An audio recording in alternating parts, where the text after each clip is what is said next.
The Golden State Warriors have reached the NBA Finals 6 times in 8 seasons. This was their 4th championship in that time span, and I'd say it is by far the most impressive one. Here's why. How's it going, folks? My name's Andy, and let's get straight into this video. Low expectations. So prior to the start of the 2021-22 season, the Warriors just came off a year where they missed the playoffs. While Steph Curry was popping off, he was sorely lacking any kind of help. This was reflected in their preseason predictions as well. 538.com gave them a 22% chance to make the playoffs, and just an 8% chance to win the title. Of course, that number did not take into account how Klay would play once he returned, or if he would even return. It also didn't take into account that Andrew Wiggins would turn into the Defensive Player of the Year in the playoffs. Not just that, but throughout the season, they didn't look like a championship team. For example, both Curry and Klay had their worst seasons in a long time. Klay is understandable, as this was his first season back from recovering from some major injuries. But Curry, this is the first time of his career he shot under 40% from 3. The drop-off of Curry and Klay was reflected in the team's offensive rating. The Warriors had just the 17th best offense in the NBA. Compare that to the years they won the title. In 2015, they were 2nd. In 2017, they were 1st. And in 2018, they were 3rd. You know what's crazy? The Warriors winning the title with the 17th best offense, that was the lowest rated offense for any championship team since the 2004 Detroit Pistons, who had the 18th best offense. Similar to that team, it was the Warriors' defense that carried them throughout the season, even when the shots weren't falling. I don't think this needs to be said, but out of their 4 championships, out of their 6 appearances in the finals, this was their worst team, which makes it even more impressive because they didn't even go to a Game 7 in any playoff series. Frankly, they dominated. Homegrown to the max. I think something that's been overlooked was how the Warriors became a dynasty. Most of their core players who've been there for years, Curry, Klay, and Dre, they were drafted and developed by the team. During those Kevin Durant years, they kinda lost that homegrown title, as Durant was more like a mercenary, a superstar that joined the squad with the intention of having an easy path to the championship. It kinda threw a wrench on their image of being a homegrown team. Since he left, the Warriors went back to their roots. In the 2 years they missed the playoffs due to injuries, they spent that time focusing on developing even more young talent. Jordan Poole is a prime example of another Warriors success story. As a rookie, this dude was one of the worst players in the NBA, yet a few short years later, he became arguably the team's 2nd best player during the regular season. Kevon Looney is another great story. In previous years, he didn't have as much of an impact compared to this season. He finally became healthy for the first time in a while, and worked his way into the starting lineup. Looney was critical in the playoffs, especially with his spectacular rebounding. He recorded 5 playoff games with at least 5 offensive rebounds, including a 22-rebound performance against Memphis, where he grabbed 11 offensive boards, and then he grabbed 6 offensive boards in the championship-clinching Game 6 against Boston. To see their homegrown players excel at this stage, it's incredible. Other teams must be super jealous. Turning around a lost cause. In addition to their homegrown stars, the Warriors also fielded some players who were once considered a lost cause, but they revitalized their careers in Golden State. For Andrew Wiggins, this is the first time in his career where he's made a meaningful impact on a team, a championship team no less. I'd even go as far as to say that the Warriors saved his career, but he put in a ton of work himself. Like I mentioned earlier, the dude looked like the best defender in the playoffs, as he held Jason Tatum to the worst series of his career. This was an aspect of his game that most people criticize him for. They used to call him an inefficient volume scorer who provided nothing else. Well, he sure provided a lot of intangibles that we didn't think he had. His defensive dominance was well observed. Perhaps his biggest supporter is his own coach.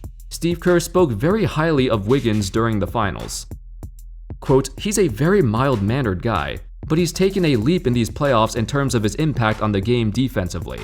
On the glass, you saw it the other night, 16 rebounds. Because the games are obviously so meaningful, there's more emotion from him and from everybody. The biggest thing is, he's a two-way player. You gotta have two-way guys to make it this far and to succeed. He has just grown by leaps and bounds over the last couple years. It's really fun to watch that growth. The crazy part is, in the finals, Wiggins was most definitely the team's second best player and the team's best defender. If you told me that a few years ago that this would be the case, I would never believe you. It wasn't just Wiggins, though, who turned their career around. Another guy I should mention is Otto Porter Jr.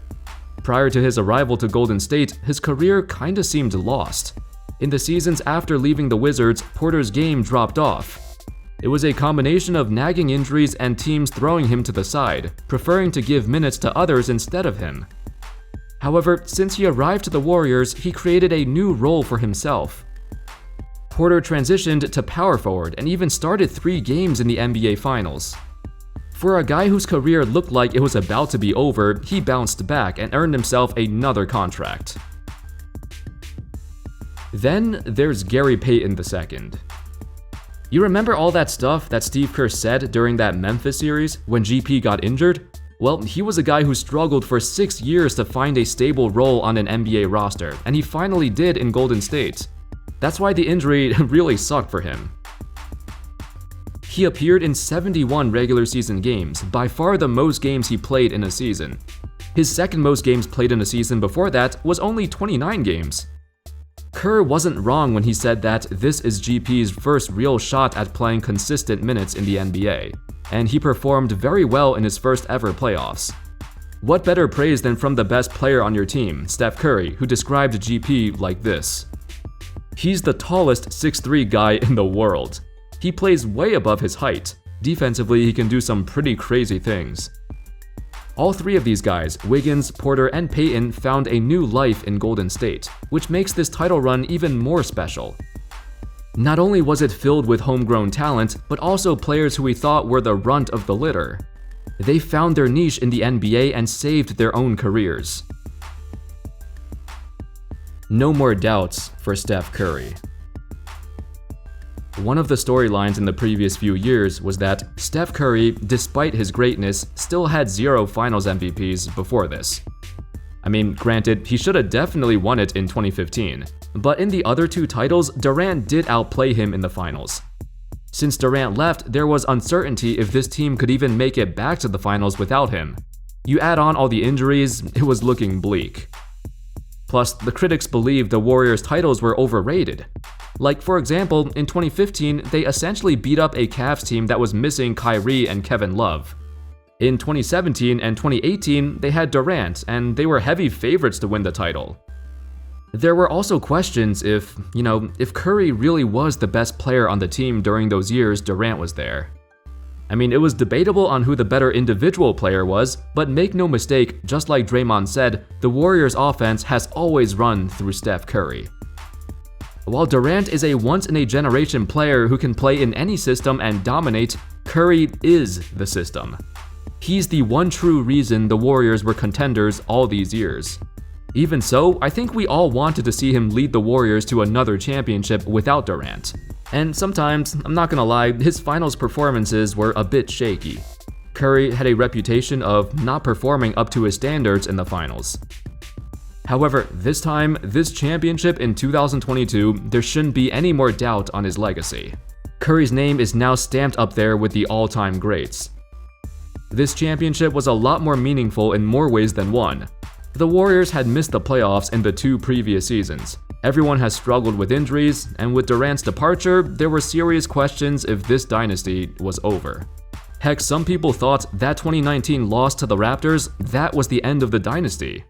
Nobody knew if the Warriors could bounce back, and keep in mind, their main core of Curry, Klay, and Draymond are getting pretty old too. With Curry being 34 and Dre and Klay being 32, this is around the time most NBA players start to regress. That's why this championship meant so much to him. After a tumultuous 2 seasons, the Warriors returned to their rightful place on the throne. I've never seen Curry show this much emotion. He showed more emotion after winning this one than any other one. It meant way more to him, because the struggle to get here was so hard. because the struggle to get back into championship contention, it was so difficult. To add onto all this, the Warriors simultaneously are championship contenders and they have a bright future. During their losing years, they accumulated some high draft picks. If Wiseman, Kuminga, and Moody pan out, they'll have a seamless transition into the next era. That's scary to think about. Anyway, that's all folks. Let me know in the comments your thoughts on the Warriors 2022 championship. Do you think it's their most impressive one? Where would you rank Steph Curry all time after this? Thank you all so much for watching. I hope y'all enjoyed the video. And of course, as always, I'll see you next time. Peace.